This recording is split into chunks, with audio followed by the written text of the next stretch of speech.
Hi there, I'm Dr. Chris Matthey. I'm the clinical director here at Authentic Counseling Associates. We're a group practice here in the Sacramento area that concentrates on doing great therapy and training great therapists. Today I'm going to talk about exercise, one component of the Big Five, the video series I have been doing on those things we can do in our lives, that small changes in which can lead to large changes in our physical, mental, and emotional health. I'm going to shift over to share my screen, PowerPoint. There we are. We're going to talk about exercise today. Regular movement of your body provides a whole host of physical, mental, and emotional benefits. So today I'm going to talk about how we can start slow and incrementally to begin moving our bodies and having an exercise program.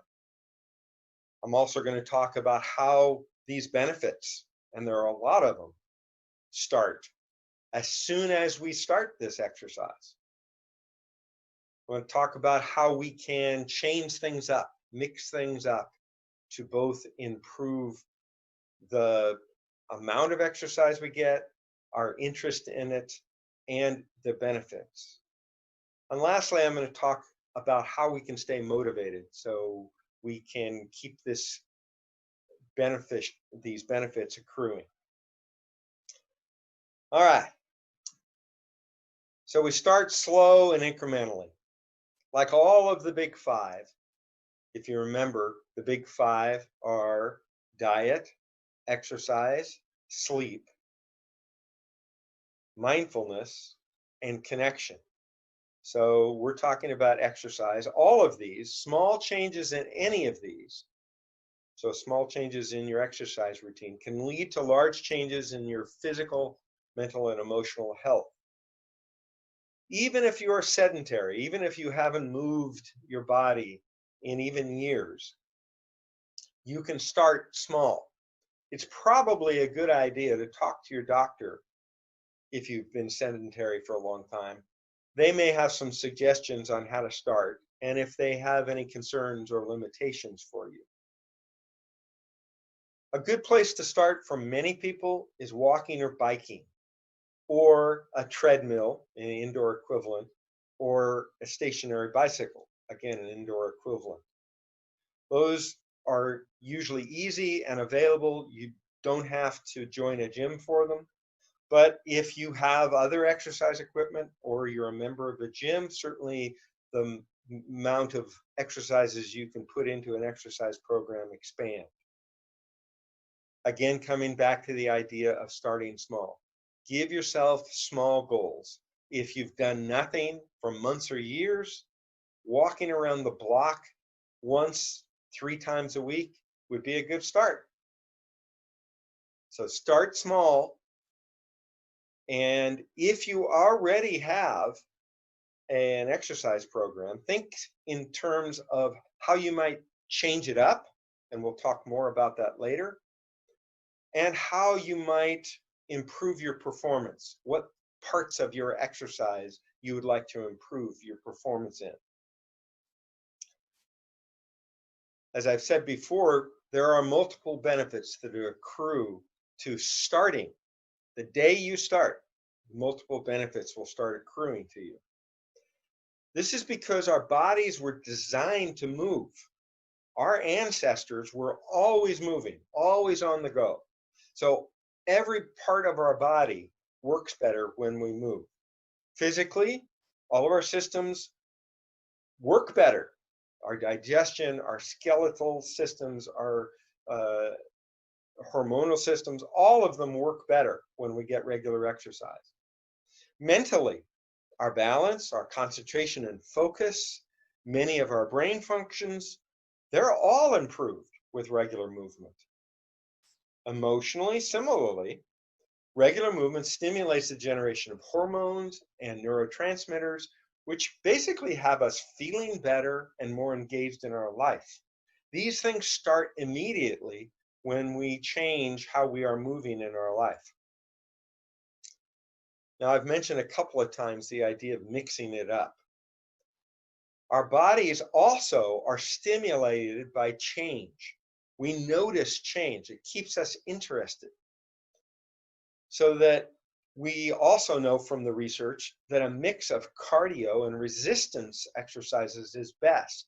Cardio is anything that keeps our heart rate up for a length of time.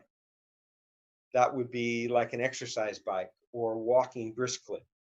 Resistance exercises are lifting weights or doing push-ups or doing isometric exercises. There's resistance to our muscles. Mixing those two things is the best for us. Not only having that mix, but also adding balancing aspects to your resistance exercises is very good and important, especially for those of us who are getting on in years. Adding balancing exercises can help us be more stable.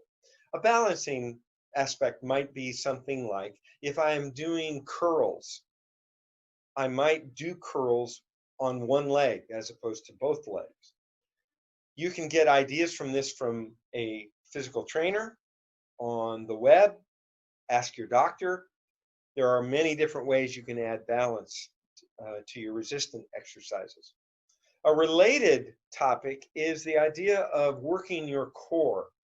All of us probably have heard about this idea of working our core exercise.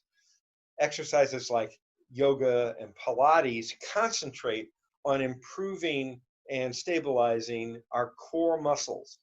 That helps our balance and helps our stability.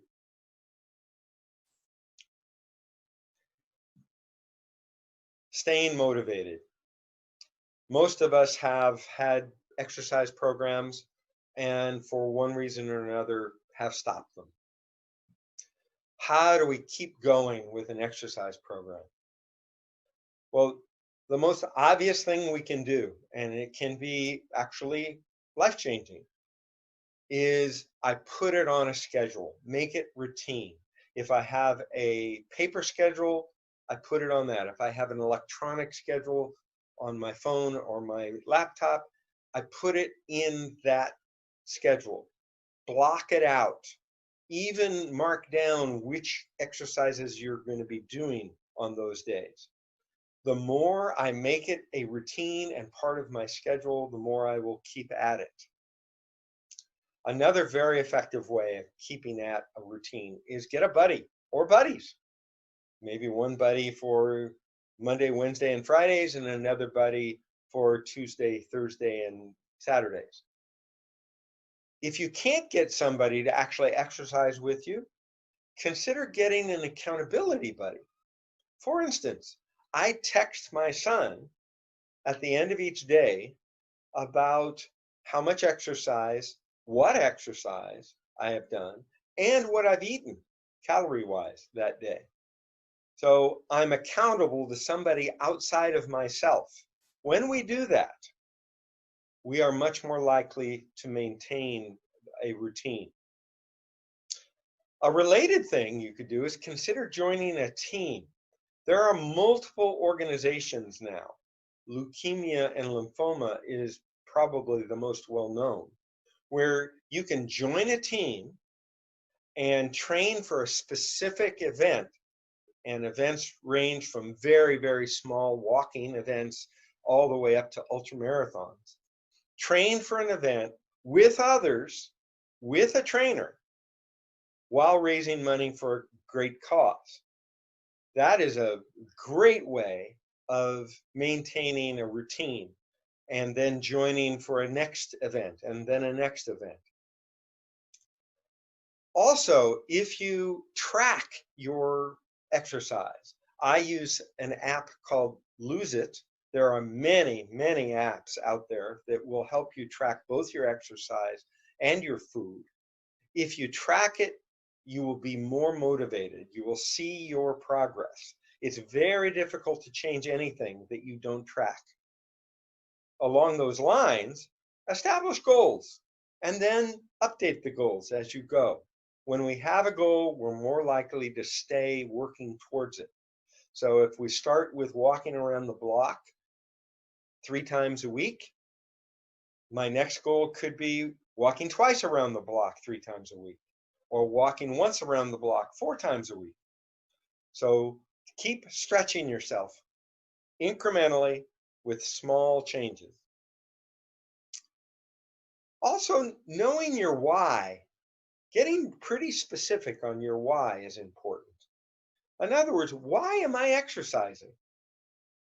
Now, this isn't from the aspect of yourself that is the critic. The critic says you should exercise, you should lose weight, you should get healthy, and you can even feel the finger pointing at you. The why is much better and more motivating when we think in terms of what is inspirational about what I'm doing? Why am I exercising? Well, for me, I want my clothes to fit better. I love the way my wife looks at me. I want to be without panting and feeling good about myself at the top of stairs. I want to be around for when my kids grow up. So those are all things that stimulate me and excite me to do my exercise. So in summary, you can start the stuff today. You can make a change today, small change. Make them small, make them incremental. Work it in so it's part of your life. Make it routine. And to keep it interesting, mix things up with both cardio and resistance and with different exercises. So I'm going to take us out of share mode. I hope this has been informative, and stay tuned for other videos on our mental and emotional health. Thank you for listening to me.